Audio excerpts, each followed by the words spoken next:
Era de noche para este negocio.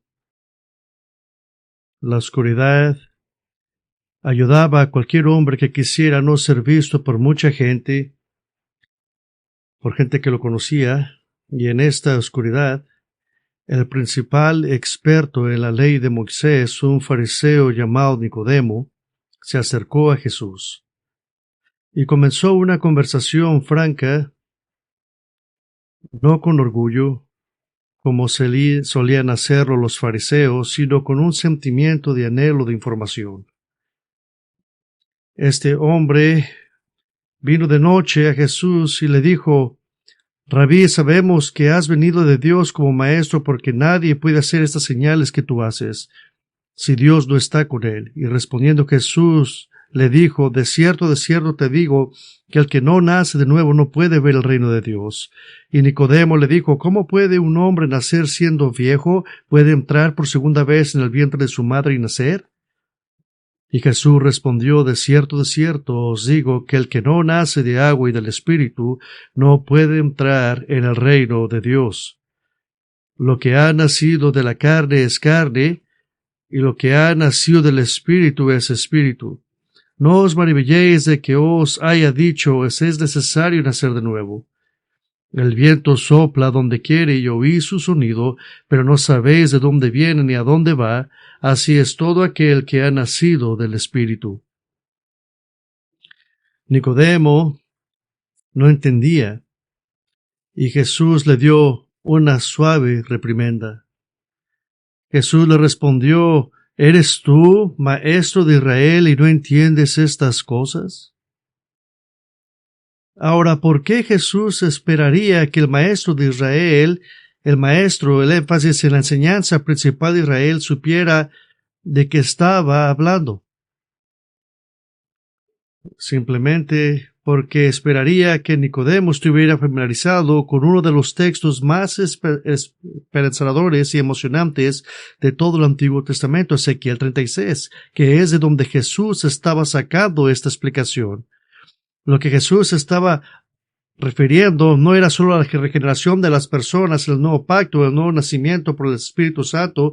En el contexto de Ezequiel 36, Jesús está quitando la tapa a toda una historia futura para Israel, una historia consumada en el reino venidero milenario de Cristo en la tierra. Y mientras recurres a Ezequiel 36:16, necesito darte algunas notas breves. Vamos a empezar en Ezequiel 36 en unos minutos, pero primero una breve nota sobre Ezequiel del 40 al 48. El título de este mensaje es Los Testigos del Antiguo Testamento, parte 12, Ezequiel 36 y del 40 al 48. Pero solo quiero tocar por un momento los capítulos 40 al 48, no tienes que voltear ahí. Ezequiel 40 al 48 contiene grandes detalles sobre el templo reconstruido del milenio y la adoración en el milenio. Y guardaremos esos 9 capítulos para su propia miniserie en el futuro próximo. Pero solo una nota para todos los que dicen que el templo y los sacrificios milenarios descritos son de naturaleza simbólica. Los rollos del Mar Muerto, que contienen escritos de eruditos judíos de los siglos anteriores y posteriores a la época de Cristo, así como literatura rabínica antigua, coinciden en que el objetivo de la restauración y liberación de Israel es ser devuelto a su tierra correcta y reconstruir el templo. Eso es la expectación de la gente judía y vamos a pasar tiempo en eso. Una segunda nota, una breve nota sobre el momento oportuno. Lo que vemos a ver en Ezequiel 36 al 16 es una descripción detallada del regreso de Israel a su tierra, y esta descripción no puede estar hablando del regreso del exilio. Nehemías y Malaquías describen la continua inclinación hacia la rebelión incluso entre aquellos que regresaron y entre sus descendientes. Y este cumplimiento es aún futuro desde el punto de vista de la era de la Iglesia. Pablo en Romanos 11:26 Dijo, y así todo Israel será salvo, tal como está escrito, el libertador vendrá de Sión, quitará de Jacob la impiedad, y este es mi pacto con ellos cuando quite el pecado de medio de ellos. Y eso no puede ser cumplido hoy. Israel como nación no está reunida, no ha sido regenerado a nivel nacional, y la abundancia sobrenatural que veremos descrita no está sucediendo hoy. La tercera nota, antes de meternos en nuestro texto, el doctor Mark Rooker, erudito antiguo del Antiguo Testamento, también plantea la cuestión del momento oportuno, preguntándose hipotéticamente si todo lo que veremos ya ha sucedido solo simbólicamente. Y él responde a su propia pregunta con este comentario. La respuesta a esta pregunta se basa en gran medida en el método hermenéutico o interpretativo de cada uno de leer la Biblia. Nuestro enfoque hacia el contenido bíblico es interpretar el libro de manera normal. ¿Qué quiere decir eso? Y continúa diciendo que este método requiere que hagamos una distinción entre las referencias a Israel y la Iglesia, especialmente la lectura de la profecía bíblica. Esto se justifica sobre la base del hecho de que Israel y la Iglesia son claramente distinguidos por los escritores bíblicos. Y como nota en Ezequiel, Israel siempre es una referencia técnica a las 12 tribus y a la nación del pacto colectivamente. Israel se distingue de las naciones gentiles tal como en el Antiguo Testamento. Este enfoque está en directa oposición a nuestros hermanos amileniales que quieren interpretar pasajes como Ezequiel 36, y me atrevería a decir especialmente pasajes como Ezequiel 36 de manera simbólica.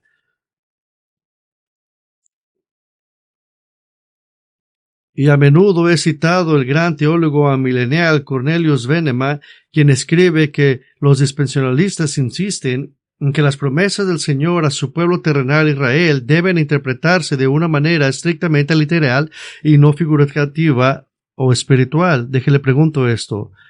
¿No le da gusto que interpretamos las promesas de Cristo de una manera literal? ¿No le da gracias a Dios que hacemos eso? Pero en oposición a interpretar Ezequiel 36 en sentido figurado o espiritual, el doctor Charles Feinberg escribe sobre Ezequiel 36. Dice, este capítulo constituye la prueba de fuego para aquellos que explican la profecía de otra manera que no sea literalmente. Y este hombre afirmaba eso. Hay que admitir, incluso a regañadientes, que se hable de un Israel literal, de una tierra literal y de una experiencia de regeneración literal. Aquellos que sugieren que el pasaje puede exponerse de manera típica o figurativa no presentan un caso convincente. Ahora hay que hacer eso a un lado y vamos a creer lo que el texto dice, y ahí estamos seguros en creer eso. Entonces vamos a avanzar hasta Ezequiel 36:16. No hemos estado en Ezequiel, pero Ezequiel era a la vez profeta y sacerdote y fue llevado a Babilonia con el grupo capturado en el año 597 a.C. Y hubo 3 grupos que fueron llevados, y en uno de esos Ezequiel fue llevado para allá. Ministró durante al menos 23 años y se dirigió a múltiples audiencias. Escribió a los judíos en el exilio y a los que quedaron en Judá, advirtiéndoles que se acercaba la caída de Jerusalén. Y luego, después de la terrible caída de Jerusalén, el año 586, después de un asedio de meses después de la caída de Jerusalén, Ezequiel dio esperanza y seguridad de parte de Dios para el pueblo de Judá. ¿Por qué es eso importante?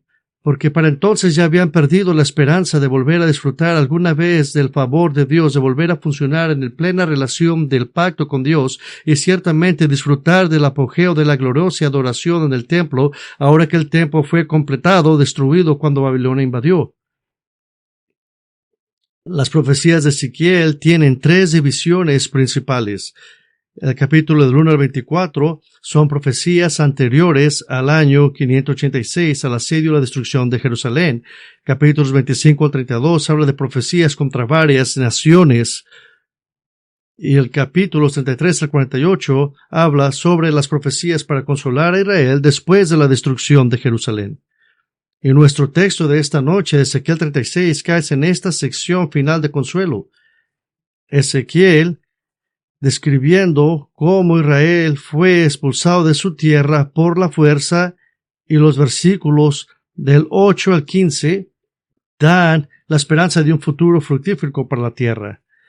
Pude haber incluido este texto en los futuros mensajes, pero Ezequiel 36 revela tanto sobre el reino milenario en general, que lo incluí en esta consideración más general de los testigos del Antiguo Testamento. Pero para ser claros, el destinatario principal es Israel, y sin embargo, debido a la gracia de Dios para Israel, todos los creyentes experimentarán tremendas bendiciones en el milenio. Nuestro texto principal esta noche es Ezequiel 36, del 16 al 38, y se puede dividir en dos ideas amplias que desarrollaremos. La idea número 1 es el dilema, así le llamaremos, del versículo 16 al 21, y la segunda idea le llamaremos el decreto. Tenemos el dilema y el decreto. El decreto toma casi todo el capítulo. El dilema es este. El exilio de Israel de la tierra ha profanado la reputación de Dios. El exilio de Israel de la tierra ha profanado la reputación de Dios. Y vamos a dividir eso aún más, y veremos la razón y el resultado del exilio. Primero, la razón del exilio. Israel ha profanado la tierra con el pecado. En Ezequiel 36, 16 dice lo siguiente: Vino a mí palabra de Jehová diciendo: Hijo de hombre, mientras la casa de Israel moraba en su tierra, la contaminó con sus caminos y con sus obras, como inmundicia de menstruosa fue su camino delante de mí, y derramé mi ira sobre ellos por la sangre que derramaron sobre la tierra, porque con sus ídolos la contaminaron. Así que en esta frase inicial, la palabra de Jehová vino a mí diciendo aparece 46 veces en Ezequiel, lo que significa que está comenzando una nueva perícopa o sección que Dios está dando una corriente de pensamiento designada sobre un tema. En el versículo 17, la contaminación de la tierra se compara con la impureza de contacto con una mujer que menstrua. Y en Levítico 15, 19 indica que una mujer era ceremonialmente impura debido al flujo de sangre. Ahora, para ser claro, esta impuridad no requería ningún sacrificio, ya que era una función natural del cuerpo de la mujer. Esto no era una indicación de pecaminosidad o culpa, simplemente que la vida misma hacía a una persona impura de muchas maneras diferentes y no era apta para adorar a Dios hasta que ocurría la limpieza ceremonial. Y de hecho, dado que este puede ser un momento difícil para una mujer física, incluso emocionalmente, las provisiones de contacto con casi cualquier cosa le brindaron a la mujer una especie de descanso de los deberes normales de la vida. Así que no era un castigo, pero era una indicación que la vida misma nos indica que estamos indignos de celebrar a Dios. Es de la misma manera que si usted cortara la yarda de su casa, usted no se viniera a la iglesia sin bañarse. Pero el versículo 18 lleva esta ilustración un paso más allá. No solo Israel espiritualmente no era apto para adorar a Dios, sino que la ilustración del flujo de sangre se especifica en el versículo 18, que como cualquier cosa que tocara una mujer menstruante se volvió ceremonialmente impura, la tierra había sido contaminada porque de la sangre derramada sobre la tierra, específicamente la sangre derramada a causa de la adoración de ídolos. Los asesinatos eran rampantes, los sacrificios a dioses falsos eran rampantes, pero los sacrificios más atroces que derramaron sangre inocente terriblemente fueron los sacrificios de bebés varones. Ezequiel 16:36, Dios condena a Israel por la sangre de tus hijos que diste a los ídolos. En el capítulo 23, 37, la horrible escena de quemar niños vivos como sacrificios a los ídolos, y entonces los adoradores tendrían la audacia de fingir ser adoradores de Jehová al entrar al templo al mismo tiempo en la oración simulada del verdadero Dios viviente, cubriendo sus apuestas, por así decirlo, al adorar los dioses paganos de los cananeos y hacer altares y adorar a Jehová. Y así era como se burlaban de Dios. Y ellos decían, vamos a adorar a los dioses paganos y luego vamos a venir a adorar a Dios. Y así la tierra, el regalo de Dios, Israel, el fundamento mismo de las promesas de Dios, Abraham, para una nación elegida, fue contaminada, fue sucia, y aun cuando no había culpa en alguna. Y Dios ya había advertido a Israel lo que causaría la contaminación de la tierra. Levíticos 18:28 dice eso. Dios les dice que si ellos persistían en esta contaminación, la tierra misma los iba a vomitar. Y eso es exactamente lo que pasó. Es la misma imagen que Cristo da en la iglesia de la Odisea. La iglesia que era arrogante y que era tibia y que no amaban a Cristo. Y que Cristo mismo dijo, como son tibios, los vomitaré de mi boca. La tierra misma estaba actuando como un testigo, y la misma tierra era una víctima, y es la misma dinámica que Dios da en Génesis 4, después de que Caín asesinó a su hermano Abel, y Dios interrogó a Caín y le dijo, ¿qué has hecho? La voz de la sangre de tu hermano clama a mí desde la tierra. La tierra es testigo mismo, y de la misma manera la voz de la sangre de los niños sacrificados a los ídolos clamaba a Dios desde la tierra dada a Israel. Piénsalo, esto si no tiene comparación. Israel, que fue sacado de Egipto con una promesa, y Dios los sacó de ahí para darles tierra, y ellos querían esa tierra prometida, que algo que Dios tenía para ellos, ahora mojada y encharcada con la sangre de niños pequeños sacrificados espantosamente a dioses paganos.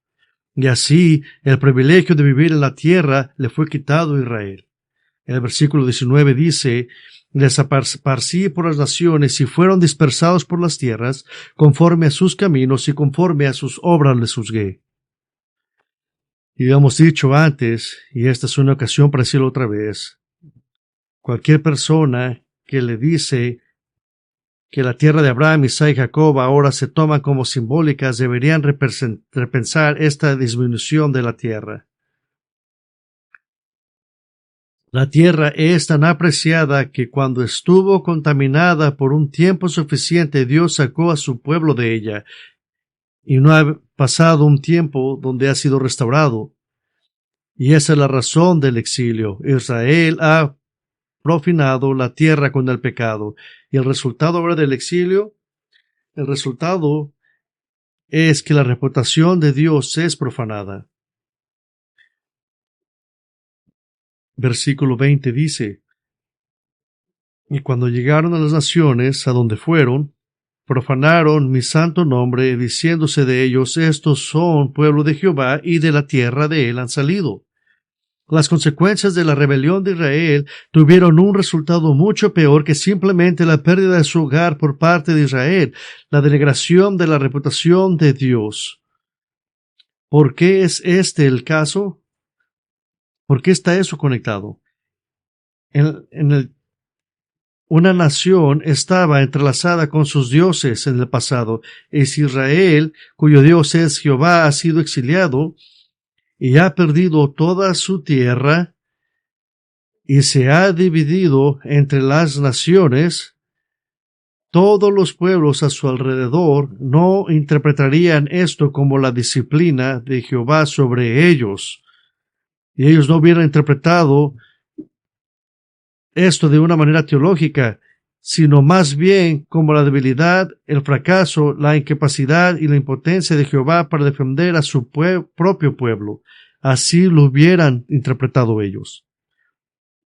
El estado o bienestar o situación de Israel estaba directamente ligada a la reputación de Dios. Lo regreso en el tiempo, en el pasado. a recordar, después del éxodo y después de escuchar el informe de los 12 espías de los valientes de Canaán a quienes tendrían que enfrentar en Números 14, registra una de varias veces que el pueblo se quejó llorando y llorando porque estaban en el desierto peligroso y a punto de enfrentarse a un enemigo intimidante. Y comenzó una rebelión con la intención de reemplazar a Moisés con alguien que los llevaría de regreso a Egipto. Los 12 espías fieles, Josué y Caleb, rasgaron sus ropas y dijeron al pueblo: la tierra por la que pasamos para espiar es una tierra sumamente buena. Si Jehová está complacido con nosotros, nos llevará a esta tierra y nos la dará, y esta tierra que emana leche y miel. Pero el pueblo se rebeló y apedrearon hasta la muerte a esos 2 hombres fieles. Mala decisión. Entonces la gloria de Jehová apareció en la tienda de reunión a todos los hijos de Israel. Es lo que dice la Biblia. Y en ese momento Dios amenazó a su pueblo diciendo a Moisés, en Números 14, dijo a Moisés: ¿hasta cuándo me despreciará este pueblo? ¿Y hasta cuándo no creerá en mí a pesar de todas las señales que he hecho en medio de ellos? Los heriré con pestilencia y los desposeeré, y de vosotros haré una nación más grande y más poderosa que ellos. Pero ahora, sorprendentemente, Moisés intercedió en oración a favor del pueblo, y lo hizo basándose en la reputación de Dios.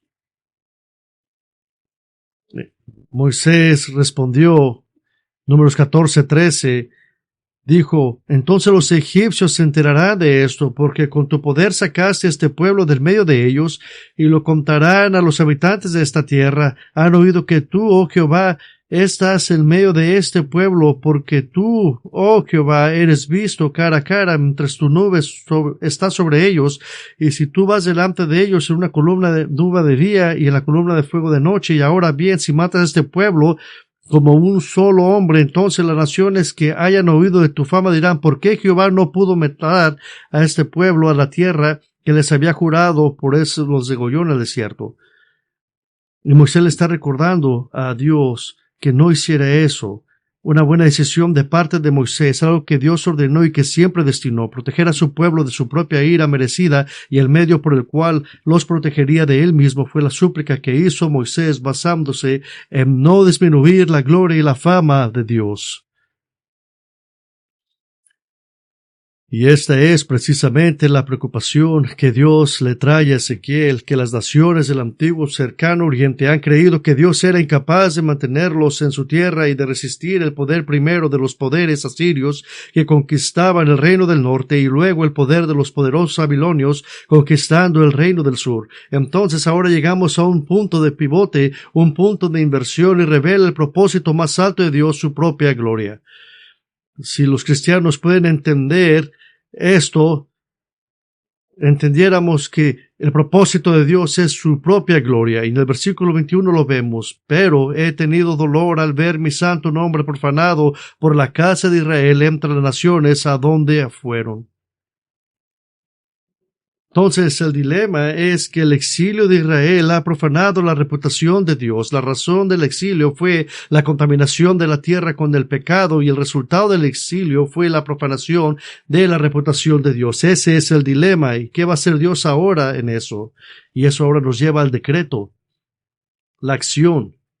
El versículo 22, por tanto, di a la casa de Israel: así ha dicho Jehová el Señor: no lo hago por vosotros, oh casa de Israel, sino por causa de mi santo nombre, el cual profanasteis vosotros entre las naciones a donde habéis llegado. Y santificaré mi gran nombre, profanando entre las naciones, el cual profanasteis vosotros en medio de ellas. Y sabrán las naciones que yo soy Jehová, dice Jehová el Señor, cuando sea santificado en vosotros delante de sus ojos. El versículo 22 pasa ahora a la acción. Dice: por tanto, y Dios es cristalinamente claro acerca de su prioridad más alta. No es compasión por su pueblo, sino celo por su propia santidad y su propia gloria. Esto no nega su compasión por su pueblo, pero eso es secundario. ¿Cuál es el propósito de Dios? Versículo 23 lo dice: entonces las naciones sabrán que yo soy Jehová. Y así Dios emite un decreto para restaurar su reputación y probar a las naciones su grandeza y poder. Y ahora este decreto tiene 6 partes. La primera parte tiene que ver con el pueblo reunido. Versículo 24. Y yo os tomaré de las naciones, y os recogeré de todas las tierras, y os traeré a vuestro país. ¿Nota qué comprensivo es esto? Que Dios va a traer a Israel de las naciones de todos los lugares donde han estado. Y por favor, tenga en cuenta esto. Cuando los babilonios conquistaron Judá y la ciudad de Jerusalén, se llevaron prisioneros de la tribu de Judá y Benjamín. Las otras 10 tribus fueron decimadas y expulsadas un siglo y medio antes y nunca regresaron a sus tierras. Así que esto está hablando de un programa integral para que Dios regrese a los judíos de todas las naciones, lo cual claramente no ha sucedido todavía. La segunda parte del decreto le vamos a poner el pueblo regenerado. Versículo 25. Dice: esparciré sobre vosotras agua limpia, y seréis limpiados de todas vuestras inmundicias, y de todos vuestros ídolos os limpiaré. Os daré corazón nuevo, y pondré espíritu nuevo dentro de vosotros, y quitaré de vuestra carne el corazón de piedra, y os daré un corazón de carne, y pondré dentro de vosotros mi espíritu, y haré que andéis en mis estatutos, y guardéis mis preceptos, y los pongáis por obra. Ahora, si esto se oye como Jeremías 31, que vimos recientemente, describe el mismo evento, la regeneración del nuevo pacto y la entrega del Espíritu Santo. Así que vamos a caminar en esto un poco. La aspersión de agua limpia indicaba el lavado ceremonial que daba purificación ante Dios. En Números 19:19 dio la pauta de que la persona ceremonialmente impura se lave en agua limpia para estar lista y ser capaz de adorar a Dios. Era algo para prepararse. Y de hecho, el siguiente versículo dice que entrar en la asamblea del pueblo de Dios para adorar en un estado impuro iba a ser cortado de su pueblo. Era algo grande. Déjelo pongo en términos que usted pueda entender. Usted no pudiera venir a la iglesia sucio. Y vemos mandatos similares en Levíticos 14. Y esto no fue un proceso completo, esto fue el prerequisito para estar listo para adorar a Dios. Está abriendo la puerta a la adoración adecuada de Dios. Debía ser restaurado o revitalizado o regenerado ceremonialmente hablando. Pero ahora la regeneración ceremonial se promete en términos internos reales, en términos del nuevo pacto. Y usted está familiarizado con este. En Tito 3:5 dice que Él nos salvó no por obras que nosotros hiciéramos en justicia, sino según su misericordia mediante el lavamiento de la regeneración y la renovación del Espíritu Santo, el cual derramó sobre nosotros ricamente por Jesucristo nuestro Salvador. Dios está describiendo el renacimiento del espíritu humano de todos los judíos vivos en la tierra en los últimos tiempos. Esta es la regeneración y la posterior moración interna del Espíritu Santo. Esta es la nueva vestimenta del creyente regenerado, primero limpio del pecado y luego dadas las vestimentas de justicia. Y ahora el pueblo de Dios estará naturalmente inclinado a guardar las leyes de Dios. Esto no se refiere al día de Pentecostés en Hechos 2, porque todas las demás promesas junto con esta aún no han sucedido. Así que esto se habla de la nueva economía para Israel. Ese es el derrame del Espíritu de Dios sobre todo Israel, como se describe también en Ezequiel 39:29, en Isaías 44, Isaías 59 y Joel 2. Jesús describió este fenómeno. ¿Cómo le llamó? Debes de nacer de nuevo. Y para ser claros, el nuevo pacto fue inaugurado en Cristo en la cruz y comenzó a dar frutos en Pentecostés y continúa hasta hoy, pero el nuevo pacto aún no ha sido consumado o completado. Miramos los comienzos de esto en el día de Pentecostés, pero nunca una conversión nacional. Eso aún no ha sucedido. Los 6,000 que recibieron el Espíritu en ese día de Hechos todavía estaban regados. Y hay una tercera parte del decreto y le vamos a llamar el pueblo reconciliado. En el versículo 28 dice: y habitaréis en la tierra que di a vuestros padres, y vosotros me seréis por pueblo, y yo seré a vosotros por Dios. Cuando Israel se reúna ahora, habrá un vínculo de pacto reconciliado. Vosotros seréis mi pueblo, y yo seré vuestro Dios. Esta es una declaración clave de Dios. Déjame explicarte por qué.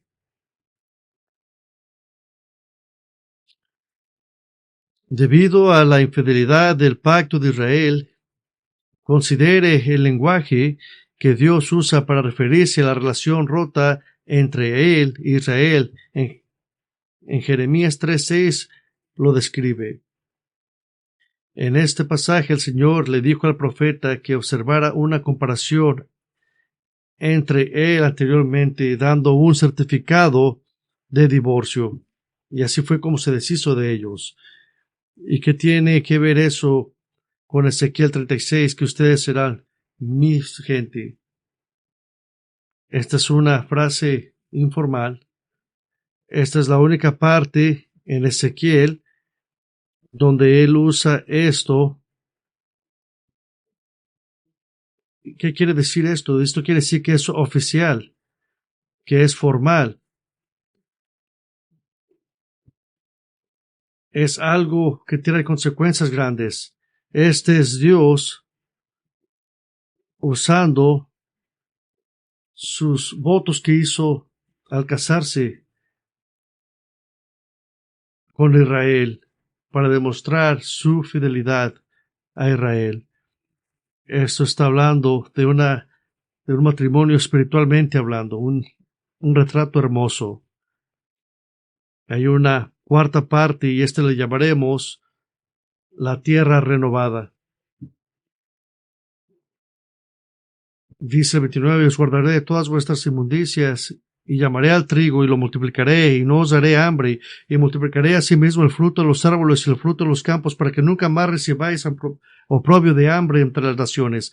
Parte de salvar a Israel de su impuridad es, en cierto sentido, que no habrá una relación rota entre Israel y la tierra, sino que, al decirlo de esa manera, ahora que la tierra ya no está siendo contaminada, que Israel va a ser limpiada, y la tierra hará lo que Dios siempre quiso que hicieran, y nunca volverán a tener el reproche, el insulto, es decir, la degradación o la humillación del hambre. ¿Por qué fue el hambre tan humillante, aparte de la crisis obvia de la escasez de los alimentos? Pero ¿por qué el hambre tiene esta connotación? Porque el hambre dijo a las naciones vecinas que el Dios de Israel era demasiado débil e imposible para darles cosechas, que sus sacrificios eran inútiles. Y note las palabras claras, y la palabra clave dice que multiplicará y multiplicará el fruto del árbol. Esta es una palabra hebrea que significa aumentar y volverse numeroso.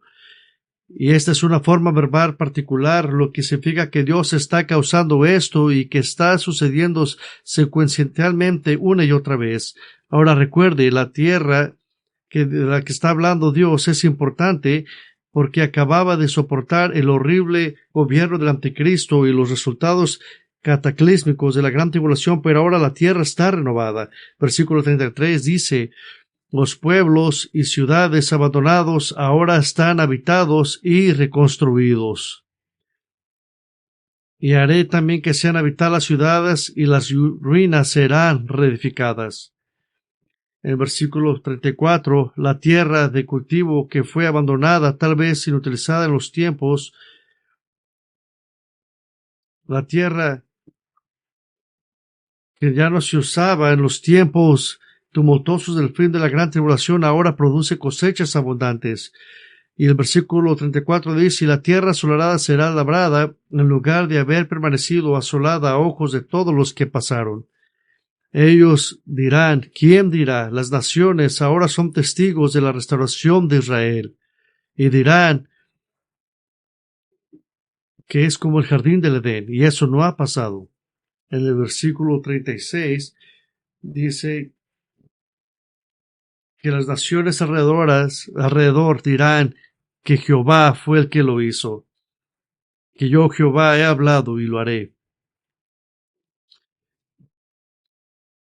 y es Dios el que va a restaurar su reputación alrededor del mundo. Y quiero recordarles un tema que presentamos en la serie introductoria sobre el milenio, que la salvación espiritual está vinculada directamente a la bendición física y a la bendición material en el mundo, tal como Dios siempre lo disponió. Fue una mentira de Satanás decir que las cosas espirituales son buenas y que las cosas físicas no son buenas. Las dos van de la mano. Debido a la salvación espiritual de Israel, la fertilidad sobrenatural de la tierra es una característica importante del reino venidero. El capítulo 47 destaca un nuevo río que fluirá en dos direcciones diferentes y se originará en el nuevo templo de Jerusalén. Isaías 55:13 dice que va a haber algo que Jehová va a hacer para su pueblo y que no va a ser cortado. Ese es eso que él va a hacer. Y Zacarías dice que va a haber paz para el pueblo y que va a haber producto de la tierra y los cielos darán su rocío y haré que el remanente este pueblo tendrá heredad. Y en el milenio va a poder usted cosechar de todo. Yo lo he intentado y yo he intentado cosechar y no he podido cosechar nada, pero estoy seguro que hice algo malo y en realidad traje puras hierbas, pero en este reinado que viene, cualquier cosa que yo haga va a ser provechoso. Y Dios está hablando a la gente que vive de la tierra, y la tierra va a explotar en abundancia. De hecho, recuerde cómo Ezequías ha dicho que la tierra ha sido profanada por el pueblo, pero la restauración va a gozarse y va a crecer. Isaías 35 mira hacia las tierras desérticas que florecen como exuberantes y dice que se regocijará con júbilo y gritarán de alegría. ¿Por qué? Es lo opuesto de lo que dice el Nuevo Testamento en Romanos. En Romanos 8:19, porque el anhelo ansioso de la creación espera ansiosamente la revelación de los hijos de Dios, porque la creación fue sujeta a vanidad, no voluntariamente, sino por causa de aquel que la sujetó, con la esperanza de que también la creación misma será liberada de la esclavitud, de la corrupción, para la libertad de la gloria de los hijos de Dios.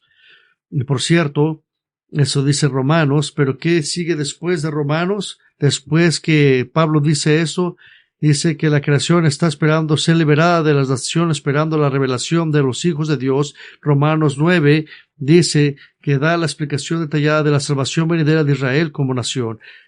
La renovación de la tierra siempre está asociada con la salvación espiritual de Israel, siempre. Siempre van de la mano. Y aquí está una parte quinta del decreto, el pueblo arrepentido. El versículo 31 dice, y os acordaréis de vuestros malos caminos y de vuestras obras que no fueron buenas, y os avergonzaréis de vosotros mismos por vuestras iniquidades y por vuestras abominaciones. La actitud hacia el pecado finalmente será apropiada, su actitud será la de humildad, arrepentimiento, y sin duda las generaciones nacidas después escucharán la historia de cómo Israel fue desolada y destruida, pero su fiel Dios la trajo de regreso. Y de hecho, y es claro en Romanos 2:4 dice que la bondad de Dios os lleva al arrepentimiento. En el versículo 32, otra vez, Dios enfatiza su motivación final. Versículo 32 dice, no lo hago por vosotros, dice Jehová el Señor, sabedlo bien, avergonzaos y cubríos de confusión por vuestras iniquidades, casa de Israel. Su motivación es la reputación de él. Ahora puede notar que aparece al menos que el arrepentimiento de Israel es respuesta a la bondad de Dios al reunirlos nuevamente. El teólogo premilenial Harold Fruchtenbaum en su enorme obra Los Pasos del Mesías, un estudio de la secuencia de eventos proféticos. Usted lo puede comprar para su propia edificación. Y toma el orden de los pares en Ezequiel 36 como indicativo de que la reunión de Israel ocurre primero, después la regeneración y el arrepentimiento de la nación. Y esto encaja bien con Zacarías 12:10, donde dice: derramaré sobre la casa de David y sobre los habitantes de Jerusalén espíritu de gracia y de súplica, para que miren a mí, a quien traspasaron, y llorarán por él, como se llora por un hijo único, y llorarán amargamente por él, como el llanto amargo por el primogénito. Y para ser justos, estamos viendo que los judíos están buscando a Cristo y luego lloran por lo que hicieron. Pero también Fruchtenbaum también dice en sus comentarios sobre Jeremías 31:7 que después de la regeneración de Israel todos los judíos serán reunidos nuevamente. Así que hay lugar para el debate, pero para mí no necesito adoptar una posición dogmática sobre el orden exacto. Israel será reunido y Israel se arrepentirá.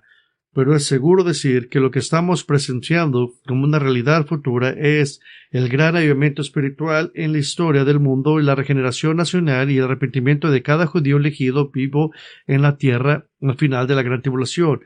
Y aparentemente, cuando sean testigos de la tierra venida de Cristo, ahora vamos a ver las consecuencias, que se van a regocijar. Y una sexta parte del decreto, los pueblos reproducidos.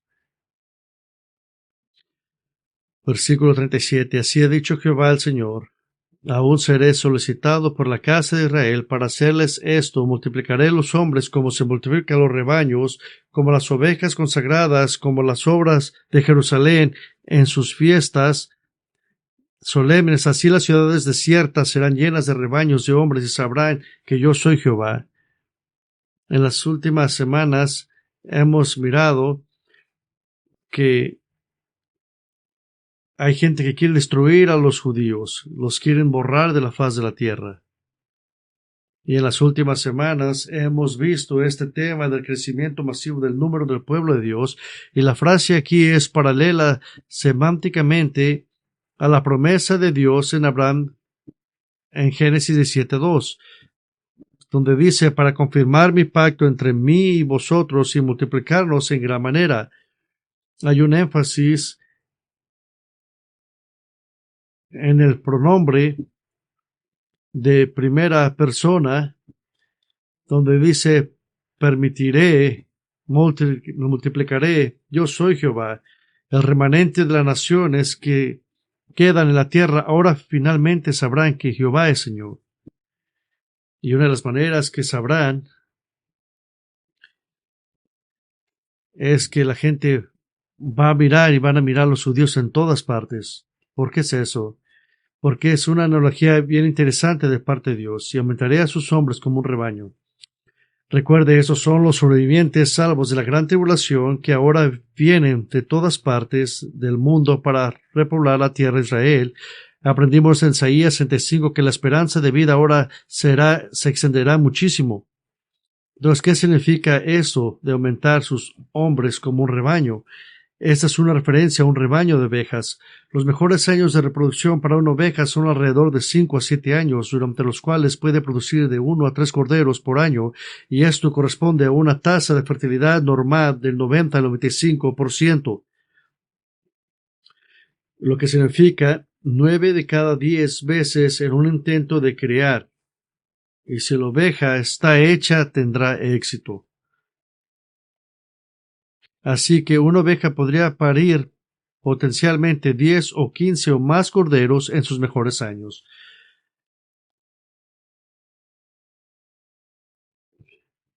Suponiendo que, dado que incluso las personas no resucitadas van a empezar a vivir cientos de años, una esposa joven en su mejor momento, si conservadoramente tuviera solo 50 años de fertilidad, podría traer fácilmente entre 30 y 40 hijos al mundo. Literalmente todavía podría tener hijos cuando sus hijos mayores se están convirtiendo en abuelos.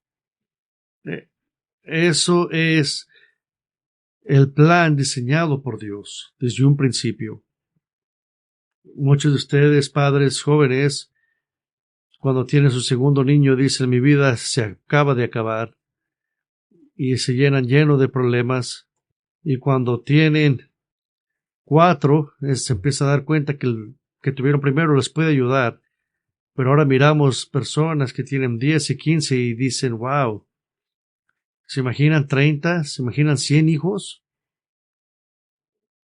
Entonces, ¿qué es lo que se ha dicho en Ezequiel 36 acerca del pueblo de Dios? Y lo hemos quebrado. La motivación principal para redimir a Israel, la gloria de Dios.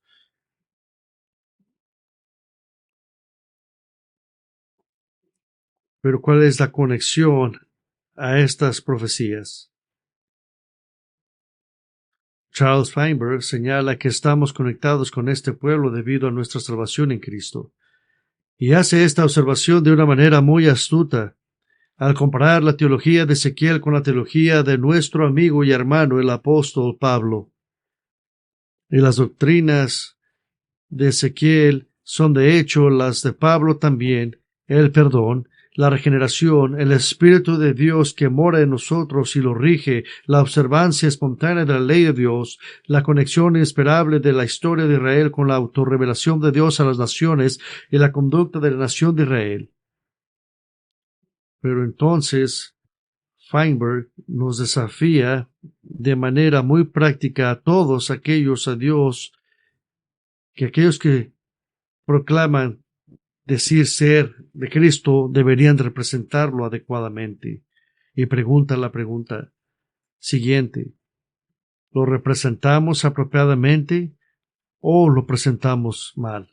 ¿Nuestras vidas manifiestan la gracia que nos salvó o son una desgracia para la gracia que nos redimió? Su principal consideración es la gloria de su nombre y luego el bienestar de su pueblo sobre quien su nombre ha sido puesto. Ahora, ¿por qué nos tomamos el tiempo para preocuparnos y considerar alguna doctrina oscura como el regreso de Israel a su tierra? Escucha cuidadosamente. Esta frase final en Ezequiel 36-38, el razonamiento para que Dios regrese a Israel nacionalmente a su tierra, entonces ellos sabrán que yo soy Jehová. ¿Por qué es eso importante? Si Israel no regresa y no es restaurado a nivel nacional, entonces este propósito de Dios no se cumplirá. Tiene que ser así. Y el propósito de Dios no va a ser llevado a cabo. Y las naciones no se van a dar cuenta de que Dios es el pueblo de Israel y Jehová no va a dejar que eso pase. Así que no nos preocupamos de esto simplemente por preocuparnos de este punto teológico, sino que estamos viendo que Dios se preocupa por estas promesas. Y Dios en Ezequiel 36, Dios les recuerda que Él no se va a olvidar de su pueblo. Así que regresando al comienzo de la predicación, ahí están en la oscuridad de la noche Jesús y Nicodemo, el gran maestro de Israel, a quien Jesús acaba de enseñarle que el que no nace del agua y del Espíritu no puede entrar en el reino de Dios. Y Jesús, en pocas palabras, le está diciendo, tú deberías saber lo que estoy hablando. Entonces rociaré sobre vosotros agua limpia y seréis limpios, y yo os limpiaré de toda vuestra inmundicia, de todos vuestros ídolos. Además os daré un nuevo corazón, y pondré un espíritu nuevo dentro de vosotros, y quitaré de vuestra carne el corazón de piedra, y os daré un corazón de carne. Pondré mi espíritu dentro de vosotros, y haré que andéis en mis estatutos, y tendréis cuidado de cumplir mis juicios. Entonces, sin esto usted no puede ser parte del reino. Escuche, Nicodemo era un fariseo, orgulloso de su cumplimiento de la ley, orgulloso de su conocimiento de las Escrituras, pero en la gracia de Dios sabía que necesitaba hacerle a Jesús esa pregunta importante.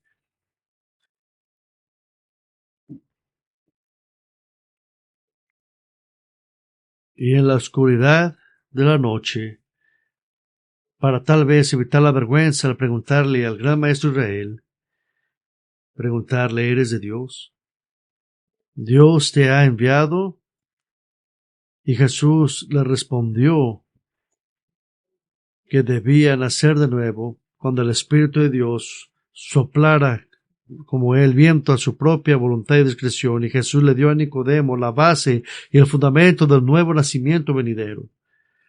Le dijo a Nicodemo: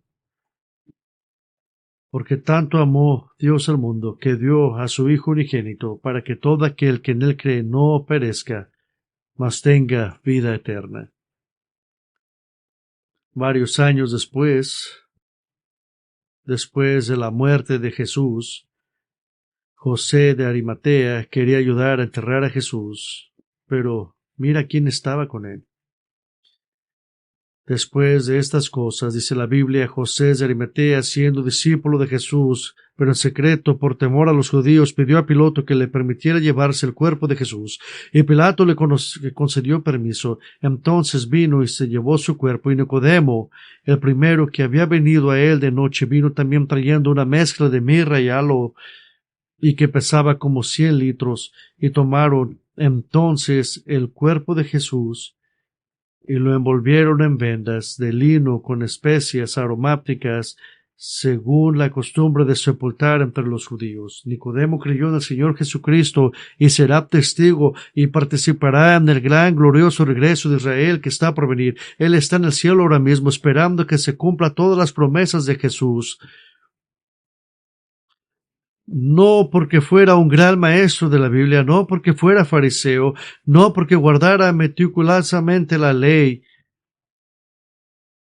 pero solo porque el Espíritu de Dios se movió y nació de nuevo, para que Nicodemo pudiera unirse a la alabanza dada por Pablo, que Él nos salvó, no por obras que nosotros hiciéramos en justicia, sino según su misericordia, mediante el lavamiento de la regeneración y la renovación en el Espíritu Santo, el cual derramó sobre nosotros ricamente por Jesucristo nuestro Señor. Oremos. Padre, le damos gracias por la claridad de Ezequiel 36. Es maravilloso, sorprendente, emocionante, y crea anticipación y ánimo en nosotros.